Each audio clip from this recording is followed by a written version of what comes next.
Hej sammen, og i dag vil jeg vise hvordan I får watermark eller vandmærk i Camtasia Studio 7.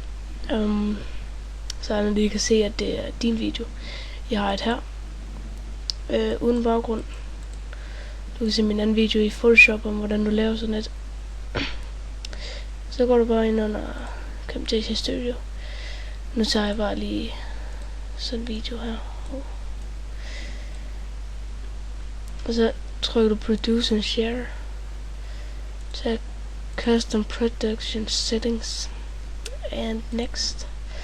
Så tager bare VMV. Next. Ja, Next. Så her.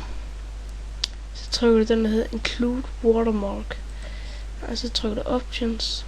Så vælger du bare her. Hvorfor du vil have. Så kan du vælge, hvor på skærmen den skal være henne. Du tager den ned i højre hjørne. Du kan også vælge, hvor gennemsigtig den skal være. Nu tager jeg 50. Og så OK. Og så Next. Next. Og så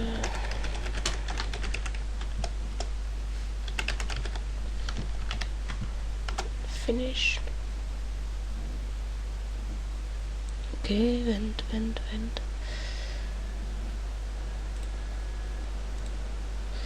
Så, Finish. No. Så har vi den her. Lad os se. Så kan du se hernede i højre hjørne. Der har du det. Og så kan du ikke få det fjernet igen. Og ja. Det var hvordan du gjorde det.